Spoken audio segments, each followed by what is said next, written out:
الحمد لله رب العالمين والعصر إن الإنسان لفي خسر إلا الذين آمنوا وعملوا الصالحات وتواصوا بالحق وتواصوا بالصبر. آمنت بالله صدق الله العظيم. قال الله تبارك وتعالى في شان حبيبه الكريم إن الله وملائكته يصلون على النبي يا أيها الذين آمنوا صلوا عليه وسلموا تسليما. اللهم صل على سيدنا مولانا محمد وعلى آل سيدنا مولانا محمد. صلوا على محمد صلوا على محمد صلوا على محمد صلوا على محمد. ارم زبان سے نکالو پاک نام محمد. ارم زبان سے نکالو شفیعنا محمد. محترم حضرات، پیارے سامعین، خطبہ مسنونہ کے بعد میں نے قرآن حکیم فرقان مجید 30ویں پارہ سورۃ العصر کی تلاوت کی ہے. اللہ پاک پروردگار عالم فرماتا ہے والعصر، زمانے کی قسم، ان الانسان لفی خسر، بے شک انسان گھاٹے میں ہے، نقصان میں ہے، خسارے میں ہے. الا الذین آمنوا، مگر وہ لوگ جو ایمان لائے، وعملوا الصالحات، اور نیک اعمال کیے، وتواصوا بالحق، اور ایک دوسرے کو دین حق کی وصیت کرتے رہے، یعنی نیکی کا حکم کرتے رہے، برائی سے روکتے رہے. وتواصوا بالحق وتواصوا بالصبر، اور ایک دوسرے کو صبر کرنے کی وصیت کرتے رہے. محترم حضرات، اللہ پاک پروردگار عالم قسم کھانے سے پاک ہے. قسم وہ کھاتا ہے جن کو اپنا دعویٰ منوانا ہوتا ہے، جن کو اپنی بات منوانی ہوتی ہے. لوگ ان کو جھوٹا کہتے ہیں، وہ اپنے کو سچ ثابت کرنے کے لیے قسم کھاتا ہے. تو قسم وہ کھاتا ہے جو محتاج ہوتا ہے، قسم وہ کھاتا ہے جو مجبور ہوتا ہے، قسم وہ کھاتا ہے جو گنہگار ہوتا ہے. اور اللہ تعالیٰ تو گنہگاروں کو بخشنے والا ہے. اللہ محتاج نہیں ہے، اللہ قسم کھانے سے پاک ہے. مگر پھر بھی اللہ تعالیٰ زمانے کی قسم یاد فرما رہا ہے. کیا کارن ہے؟ کیا وجہ ہے کہ اللہ قسم کھانے سے پاک؟ اللہ کو قسم کھانے کی کوئی ضرورت نہیں ہے. اس کے باوجود فرماتا ہے والعصر، زمانے کی قسم، وقت کی قسم. اسی ایک لفظ اثر پر گفتگو کروں تو کم سے کم کئی گھنٹہ اس پر بولا جائے گا، مگر مختصر وقت میں مختصر باتیں. مگر آپ کی توجہ ضروری ہے کہ آپ اپنے کان کو کھڑے کر لیں، دل دماغ کے دریچے کھول لیجیے تاکہ کوئی بات سر سے گزرنے نہ پائے، دماغ کے راستوں سے دل میں اتر جائے. کان کھول لیجیے. زمانے کی قسم، اللہ اکبر. انسان جب نقصان اٹھاتا ہے تو کہتا ہے کہ میرے دن اچھے نہیں جا رہے، مجھے نقصان ہو گیا، میرا یہ سال تو برباد جا رہا ہے۔ گویا کہ برباد وہ ہوا، قصوروار وقت ٹھہرا۔ یہ نہیں کہتا کہ میرے گناہوں کی وجہ سے ہم برباد ہو گئے، برے کام کی وجہ سے ہم تباہ ہو گئے، ایسا نہیں بولتا۔ کیا بولتا ہے؟ وقت نے مجھے برباد کر دیا، اس سال نے مجھے تباہ کر دیا۔ اللہ کے رسول جناب محمد رسول اللہ صلی اللہ علیہ وسلم فرماتے ہیں کہ اللہ پاک نے فرمایا کہ تم زمانے کو گالی مت دو، وَلَا تَسُبُّوا الدَّهْرَ، تم زمانے کو گالی مت دو، کیونکہ زمانہ تو میں ہوں۔ یعنی زمانہ اللہ کے ناموں میں سے ایک نام ہے۔ اللہ پاک فرماتا ہے کہ تم تباہ ہوئے تمہارے کرتوت کی وجہ سے، تم برباد ہوئے تمہارے برے کام کی وجہ سے، تم تباہ ہو گئے گناہوں کی نحوست کی وجہ سے، تم تباہ ہو گئے اللہ کی نافرمانی کی وجہ سے، تم تباہ اور برباد ہو گئے قرآن پر عمل نہ کرنے کی وجہ سے۔ تم نے جو تباہی دیکھی ہے قرآن اور حدیث کو تم نے تاک میں رکھ دیا ہے، اس لیے تم تباہ ہو گئے۔ زمانے کو گالی مت دو، زمانے کی قسم، کیونکہ زمانہ اللہ کے ناموں میں سے ایک پیارا نام ہے۔ اس لیے اللہ فرماتا ہے زمانے کی قسم۔ عزیزان محترم، اثر کا معنی تو بہت ہے۔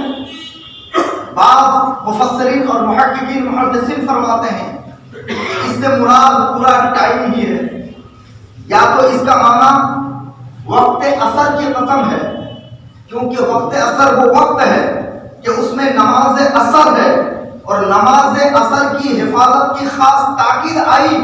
قرآن فرمایا حافظوا علی الصلاوات والصلاۃ الوسطی، تم تمام نمازوں کو پابندی سے ادا کرو، خاص کر نماز اثر کی حفاظت کرو۔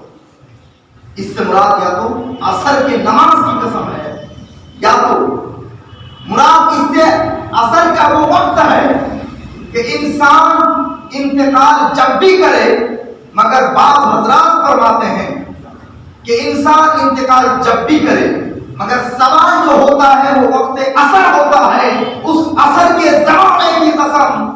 اور بعض نے کہا کہ اس سے مراد نبی پاک کا وہ زمانہ ہے جس زمانے میں نبی تشریف لائے، یا نبی کا وہ زمانہ ہے کہ جس زمانے کے بعد اب کوئی زمانہ نہیں آئے گا، آئے گا تو فقط قیامت کا وقت آئے گا، صرف قیامت قائم آئے گی۔ غرض یہ کہ اللہ تعالیٰ قسم یاد فرما رہا ہے وقت کی قسم، زمانے کی قسم۔ تو انسان تباہ ہوتا ہے اپنے کرتوت کی وجہ سے۔ ما من مصیبت اصابتکم الا بما کسبت ایدیکم، تمہیں جو بھی مصیبت پہنچتی ہے وہ تمہارے ہاتھوں کی کمائی ہے، وہ تم نے جو بویا ہے اسی کو تم نے پایا ہے۔ اگر انسان دھان بوئے گا تو گیہوں نہیں کاٹے گا، گیہوں لگائے گا تو گیہوں آئے گا۔ اسی طرح انسان نیکی اگر کمائے گا تو پھل نیکی کا آئے گا۔ اگر انسان گناہوں کا درخت لگائے گا، گناہوں کا پیڑ لگائے گا تو نیکی کا پھل تو نہیں ہوگا نا، نتیجہ گناہوں کا ہی ملنے والا ہے۔ تو انسان تباہ اور برباد ہوتا ہے اپنے کرتوت کے نتیجے میں، اور بدنام کرتا ہے وقت کو کہ وقت نے ہمیں برباد کر دیا۔ نہیں نہیں نہیں، وقت کو گالی مت دو، اس لیے کہ وقت تو ایک پاکیزہ چیز ہے، وقت تو ایک پوتر چیز ہے۔ اللہ اس کی قسم یاد فرما رہا ہے، میرے بندو یہ وقت ہے، تم نے وقت کی قدر نہیں کی، اس لیے وقت نے تم کو برے دن دکھا دیے۔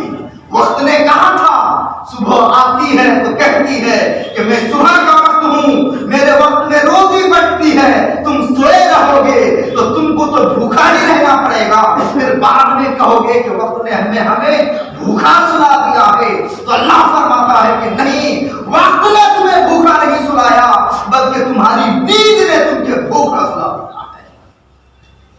زمانے کی قسم. اللہ فرماتا ہے ان الانسان لفی خسر، بے شک سارے کے سارے انسان تباہ اور برباد ہے. ان الانسان بلا شبہ نسنگ اور نشچয় সমস্ত মানব জাতি বরবাদ আছে, তামাম বরবাদ ধ্বংস হয়ে গেছে. ইল্লাল্লাযীনা আমানু, কিন্তু ওই মানব জাতি যিনারা আল্লাহর উপরে, রাসূলের উপরে, কোরআনের উপরে, সমস্ত দ্বীনের উপরে বিশ্বাস করবেন, ঈমান নিয়ে আসবেন, ওয়া আমিলুস সালিহাত, এবং নেক কর্ম করবেন, ওয়া তাওয়াসাউ বিল হক, এবং এক অপরকে সৎ পথে চলার ওসিয়ত করতে থাকবেন, ওয়া তাওয়াসাউ বিল হক ওয়া তাওয়াসাউ বিস সাবর, এবং সবর করার ওসিয়ত করতে থাকবেন, উনারাই কামিয়াব এবং কামরাব হয়ে যাবেন.